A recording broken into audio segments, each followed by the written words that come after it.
Bonjour à vous. Aujourd'hui, je voudrais commencer avec une prière parce que le sujet qu'on va aborder pour 2 jours, c'est un sujet très important. Puis, le Seigneur, tantôt, quand je faisais les études, je priais le Seigneur, puis je disais à Dieu, il faut que tu m'aides pour décrire tout ce que j'ai à dire. Et puis, c'est pour ça que j'aime mieux prendre ça par 2 temps, pour être sûr. Seigneur Dieu Tout-Puissant, toi qui vois et qui connais toutes choses, tu connais ma vie, Seigneur, tu connais mon cœur. Tu connais mes pensées, oh Dieu, et tu sais, Seigneur, que je veux te servir. Père Céleste, je te demande de mettre les paroles dans ma bouche maintenant pour ce de quoi je vais parler aujourd'hui concernant ma vie et concernant la vie de tous ceux qui ont vécu ces choses, Seigneur, pour qu'ils puissent reconnaître que tu es le Tout-Puissant, Seigneur, et que c'est vers toi qu'on doit se tourner que vers toi, Seigneur. Je te remercie à l'avance, Seigneur, pour ces paroles que je vais dire, Jésus. Amen et amen. Je vais y aller doucement, parce que c'est très important. Lorsque j'avais 16 ans, et même avant, pour décrire qu'est-ce qui arrive avec mes parents, puis moi, je ne suis pas la personne qui veut parler en mal de qui que ce soit, parce que le Seigneur dit dans sa parole qu'on n'a pas le droit de parler en mal de son frère ou sa soeur, mais quel pasteur et quel individu, quelle personne qui n'a pas fait des gaffes dans ma vie. Puis quand j'étais jeune, j'avais moins que 16 ans, j'étais tout petite. Et puis mon père, comme qui travaillait à l'hôtel de ville, il travaillait la nuit. Puis maman voulait aller à l'église, puis papa, il l'accompagnait. Mais papa, il a tombé endormi aux heures, lorsque le pasteur a prêché. Puis le pasteur qui prêchait n'a pas aimé ça. Puis il a commencé à critiquer mon père devant tout le monde. Et puis mon père était tellement blessé qu'il n'a plus voulu retourner à l'église. Puis ça, je ne mets pas ça le blâme sur le pasteur. C'était à mon père de dire, regarde, qu'importe ce qu'il a dit, là, moi je veux servir le Seigneur, puis c'est tout, mais écoutez, moi je ne pouvais pas je pouvais pas dire quoi que ce soit, j'étais toute petite. Par la suite, ma mère, elle y a été un peu, puis elle a arrêté d'y aller. Il avait arrivé autre chose. Mais ma soeur, elle a toujours continué, elle, ma soeur. Puis elle m'emmenait à l'école du dimanche, puis j'allais à l'église là-bas avec ma soeur. Et puis, comme que ma soeur continuait, elle a grandi dans le Seigneur, il y avait à Montréal, il y avait un pasteur d'une église là-bas. Et puis, il venait les chercher ici à Granby. Et puis, c'est ça. Puis ma soeur était un exemple pour moi à l'époque. Elle était un exemple pour moi. Mais c'est pas ça que je veux l'emmener. Je veux l'emmener à l'âge de mes 16 ans. Moi, je suis tout jeune, puis même peut-être avant 16 ans. Je suis dans la 14, 15, 16, dans ces années-là. Parce que les années, comme je vous ai mentionné souvent, je ne veux pas les retenir. Pour moi, c'est pas important dans la vie. On continue, puis c'est tout. Puis là, à un moment donné, ce qui arrive, c'est que ma mère attirait au cap. Elle s'amusait avec ça. Puis moi, je la voyais tirer au cap, puis moi, c'est pas vrai ces affaires-là, c'est pas vrai ces affaires-là. Puis tirer au cap puis être chrétien, ça marche pas, là, ça va pas ensemble. Mais peu importe, moi je suis jeune, OK? J'ai 14-15 ans. Pas d'excuses, mais c'est ça, je l'avais pas. J'avais pas la connaissance que c'était vraiment pas de Dieu. Alors je voyais ma mère faire, mais elle ne disait pas ça à tout le monde, là. Elle faisait ça dans sa maison. Peu importe, elle faisait pareil. Mais qu'est-ce qui est arrivé, c'est que moi, à un moment donné, je lave le plancher chez ma mère, puis il y avait une mop, là. Puis je lave le plancher. Puis tout d'un coup, samedi, juste là, du temps que la mop se lavait, samedi, il va y avoir un gros accident au bord de la rue. Bien fort en dedans, moi, ça me dit ça. Hein? Il va y avoir un accident. Puis ça n'a pas pris 5 minutes, il y a eu un gros accident devant la porte. Hey, là, j'ai dit, c'est quoi ça? Là, on est sorti dehors, puis la dame qui demeurait en face de chez nous, elle s'est fait prendre par une grosse autobus. Parce qu'il y avait le centre d'autobus à l'époque, non loin de chez nous. Puis, il ne la trouvait pas. Il avait vu quelque chose qui était à elle, mais il ne savait pas où elle était. Là, elle était loin, loin, loin, loin dans le champ. Elle avait été projetée très loin dans le champ. Mais là, après ça, là, j'ai dit, c'est quoi ça? Comment ça se fait? J'ai dit que je savais qu'elle était pour un accident, je comprends pas. Fait que là, qu'est-ce que je fais? Je vais chercher des cartes. Je dis, peut-être j'ai le don de ça. Peut-être j'ai le don. Là, je m'en vais chercher des cartes. Je commence à faire pour le fun. Pour le fun, c'est comme tout le monde dit, pour le fun. Mais c'est pas le fun. Mais peu importe. C'est pour vous dire que si vous écoutez, vous allez comprendre ce que je dis. Alors moi, je vais au restaurant, mon grand-père qui était au bord de la rue, puis qui était à ma mère après. Puis là, il y a des gens qui sont là, puis j'ai dit aux gens qui étaient là, je dis, mais vous tirez aux cartes. Ils m'ont dit, OK. Là, je commence à tirer aux cartes, les gens. Je disais n'importe quoi, là. Absolument n'importe quoi. Je disais n'importe quoi. C'était pas profond, c'était rien. Je disais ça comme ça. Mais là, qu'est-ce qui est arrivé? C'est que là, les gens aimaient ça. Tout ce que je disais, ça s'accomplissait. Hey, je commençais à, ouais. Là, je disais, wow, j'ai un don, moi, là. C'est sûr, j'ai un don. Alors là, moi, je m'en vais à mon coup de coiffeur. Puis là, j'ai 16 ans. Puis là, les filles, dans le salon de coiffeur, j'ai dit, je tire aux cartes. Oh, tu tires aux cartes, tu vas me tirer aux cartes. On est à 100, là, on est en gang. Là, je me croyais bonne. Je disais, peut-être bretelle, oh, j'ai un don, moi, oh là là là là. Mais là, des choses que j'ai dites, j'ai demandé pardon, Seigneur. Puis là, à un moment donné, là, j'appelais ça la gang de la poule ronde. Là, ils ont dit, Cosette, ça te tente-tu, on va aller danser au pavillon du Détour? J'ai dit, je veux pas y aller. J'ai dit, vous autres, vous buvez toute la boisson, moi, j'en bois pas. Puis vous allez avoir un gros accident, vous allez arracher des piquets de clôture. Mais personne ne va se faire mal, vous allez être tout dessus. J'ai dit ça direct comme ça. Puis là, ils ont parti aller, ils ont dit, tu dis n'importe quoi, puis ils s'en allent. Ils ont eu un gros accident. Ils ont arraché les piquets de clôture. Ils ont tout arraché ça. Personne ne s'est fait mal, exactement comme j'avais dit. Et là, ils ont venu moi, puis là, ils ont dit, t'as un don pour le vrai, toi.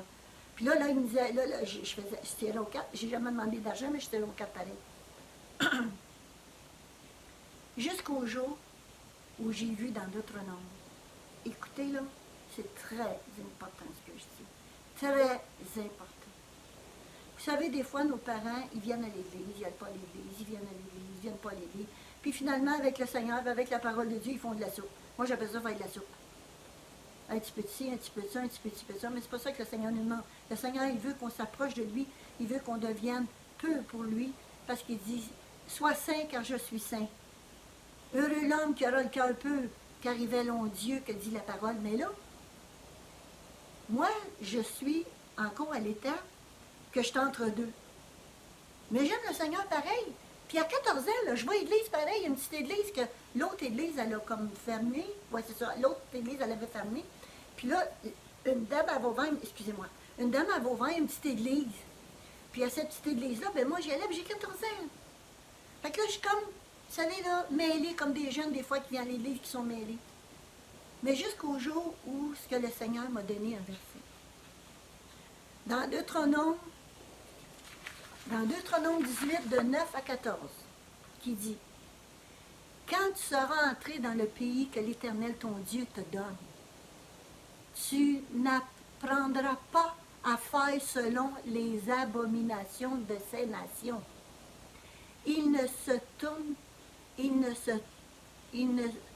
trouve au milieu de toi, qu'il ne se trouve au milieu de toi personne qui fasse passer par le feu son fils ou sa fille, ni devin qui se mêle des divinations, ni pronostiqueur, ni enchanteur, ni magicien, ni sorcellerie, ni personne qui consulte les esprits, ni diseur de bonne aventure, ni diseur de bonne aventure, ou de mauvaise aventure. Tout dépend de ce que moi je disais.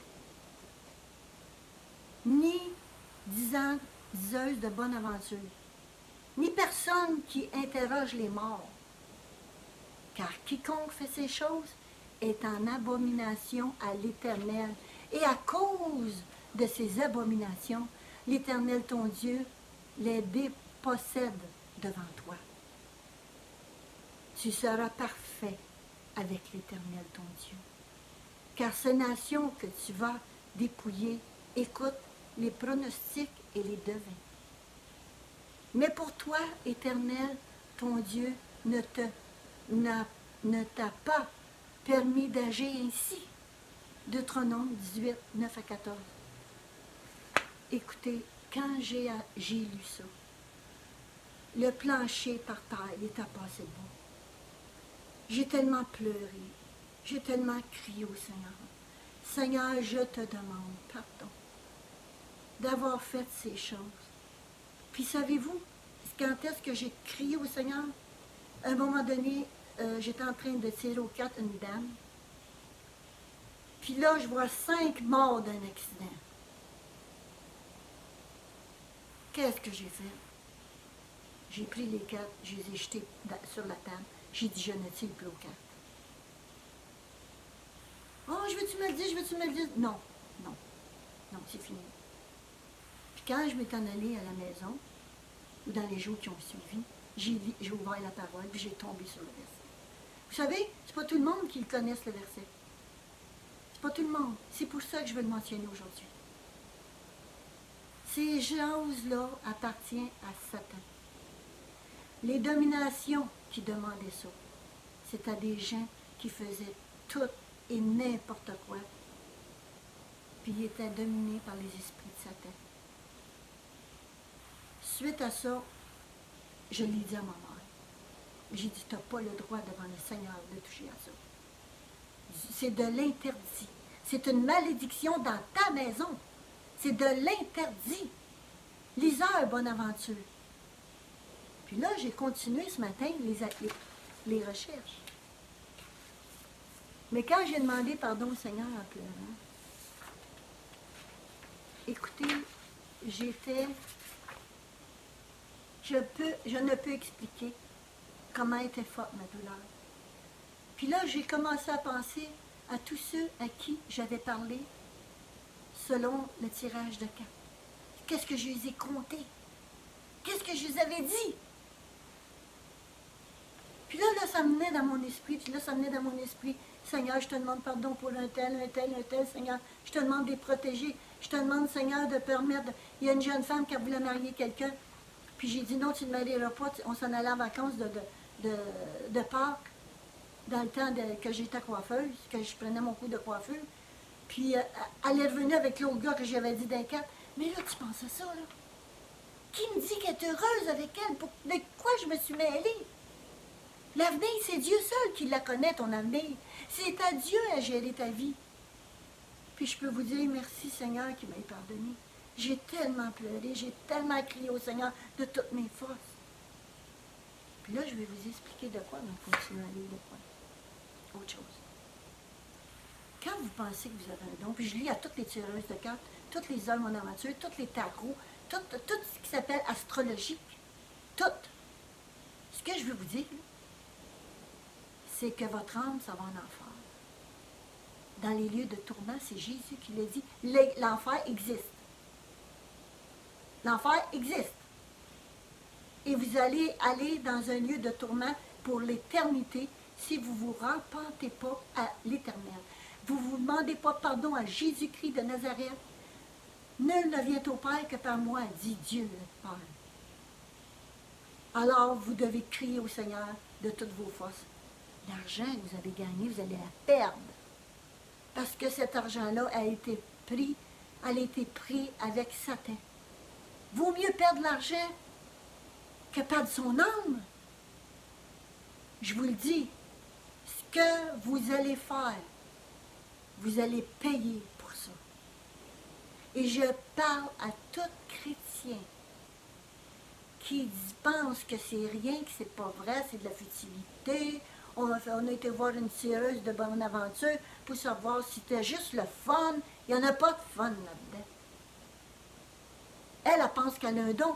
Puis ça, là, j'ai pensé la même chose, moi aussi, là. Toutes les tireuses de cartes que je vous parle, là, j'ai pensé que j'avais un don. Mais à vous dire comment ça fonctionne. C'est que les esprits maléfiques qui sont autour de toi viennent te dire dans ton esprit qu'est-ce que tu dois dire à la personne. Et toi, tu le dis, puis les esprits s'arrangent pour que ça se confirme et que ça se fasse, ça s'accomplisse. Vous comprenez ce que je dis? Lorsque vous parlez, et là-dessus, ça comprend les pierres que vous dites que c'est de l'énergie. Tout ce qui est énergie, que ce n'est pas son énergie ou Dieu la Père, c'est satanique. Je n'irai pas par quatre chemins. Tu auras beau d'avoir fait de l'argent, mais tu ne sais pas comment tu vas mourir. Tu auras beau d'avoir dit « Ah, j'ai un don », mais moi, je te le dis que tu n'as pas de don. C'est pas un don, c'est des esprits qui sont autour de toi. Puis quand j'ai fait la leçon, là, le Saint-Esprit, il me guidait. Parce que c'est une chose, une abomination dans ta vie, dans la vie de tes enfants et dans la vie de tout autour de toi. Je vous le dis, c'est une chose qu'on doit arrêter. Puis maman qui était malade, maman était malade. Elle avait un diabète. Elle avait un cancer du sein. Et puis, avant de se faire couper les jambes, ou durant qu'elle se faisait couper les jambes, je ne me souviens plus le temps, là. Mais j'arrive à la maison, puis elle avait encore un jeu de cartes dans son lit. J'ai dit, qu'est-ce que tu fais avec ça? J'ai dit, t'as pas le droit. Le Seigneur dit, c'est une abomination. Maman, voyons. Elle m'a répondu, mais c'est rien que pour moi, je ne le fais pas personne. Pour toi? Puis quand elle s'avait coupé, là, je ne me souviens plus dans quel temps, parce que là, à un moment donné, une autre journée, j'étais à voir, parce que j'allais avoir souvent. Puis là, on m'a dit, Cosette, pourquoi je vis ça? Pourquoi Dieu a permis, puis elle avait un bon cœur, maman, elle n'avait pas donné aux pauvres. Mais elle m'a dit, pourquoi que je vis ça, Cosette? J'ai dit, maman, puis je pleurais, maman, voyons. Tu as tiré l'abomination dans ta maison. Tu as tiré l'abomination de l'Éternel, a dit, tu n'as pas le droit de faire ça. Tu aurais dû pitcher ça au bout de tes bras. Jamais toucher à ça. Je ne veux pas te juger, je t'aime. Ce qui n'est pas de Dieu, ce qui détruit ton corps, Dieu il va te détruire, c'est écrit dans la parole. Si tu prends une substance pour détruire ton corps, Dieu il dit, il va détruire ton corps. C'est écrit dans sa parole. Je n'ai long à vous dire là-dessus. Mais gloire à Jésus-Christ de Nazareth. Gloire au Saint-Esprit. Que maman est avec le Seigneur aujourd'hui. Gloire au Saint-Esprit. Ah, il a goûté. Oh, qu'il a goûté, il va mourir. Ah, il a goûté. Mais c'est pour vous dire, ça ne donne rien de dire, là. Moi, je ne vais plus à l'église. Aujourd'hui, on ne va plus à l'église, mais moi, je veux dire par là, pas aller à l'église, c'est de suivre l'Éternel. Regarde, on va prendre ça comme ça, OK? Parce que nous, on a l'église quand même à la télévision. On a l'église avec mon fils, puis des amis, qu'on a tous fait un Zoom pour faire une église à tous les matins. On prie le Seigneur, on loue le Seigneur, puis on va dans la parole. Parce que le Seigneur dit, 2 ou 3 réunis en mon nom, je suis parmi nous. C'est une église, c'est ça que je veux dire. Mais maman s'est détournée. C'est vrai qu'elle a eu, il n'y a pas d'excuse, non. Elle a perdu mon frère, il avait 8 ans, mais il n'y a pas d'excuse à ça. On doit crier à Jésus. C'est le seul et unique, le Père, le Fils et le Saint-Esprit pour vous délivrer de toute chose qui n'est pas de lui. Puis encore une fois, je vous le dis, je vous aime, c'est pour ça que je vous le dis. Toute personne qui pense qu'il a un don en dehors de la parole de Dieu, ce n'est pas de lui. Ce n'est pas de lui. Alors maintenant, avant de continuer, je continuerai demain. Je veux faire une prière pour tous ceux qui veulent demander pardon à Dieu le Père, le Fils et le Saint-Esprit. Je veux, parce que demain, je parle des anges. Demain, je vais vous donner la finition de qu'est-ce qu'est la magie. Ça va être des leçons qui vont être difficiles, mais qui est vrai. Ce que je vous dis, c'est pas à travers de n'importe quoi. Je l'ai vécu. Je sais de quoi je parle. Alors, Seigneur, je te demande présentement d'ouvrir les cœurs de ceux qui regardent maintenant. Tous ceux qui ont lu le horoscope le matin qui ne peuvent pas s'en empêcher avec le café. Tous ceux, Seigneur, qui ont été voir les liseuses Bonaventure. Tous ceux qui ont été voir toutes personnes qui font de l'astrologie. Seigneur, je te demande de parler à leur cœur maintenant. Mes yeux, Seigneur, à travers leurs yeux, Seigneur, que ton esprit puisse aller bord en bord d'eux, Seigneur. Qu'ils puissent reconnaître que ce qu'ils ont fait, c'était pas de toi, c'était diabolique et c'était une chose pour les détruire. Mais gloire à Jésus, tu as ouvert mes yeux, tu as ouvert mes pensées parce que tu savais que mon cœur était à toi. Depuis enfant, tu savais que je t'aimais. Alors je prie pour toute personne qui a touché à toute science occulte, énergie, quoi que ce soit. Demandez pardon à Jésus maintenant. Et que vous soyez délivrés totalement de ces esprits. Que ta paix, Seigneur, que ton Saint-Esprit vienne remplacer, Seigneur, cette peine, Seigneur, par une douceur d'amour. Que tu puisses, Seigneur, les délivrer entièrement, Seigneur. Je te remercie, Seigneur,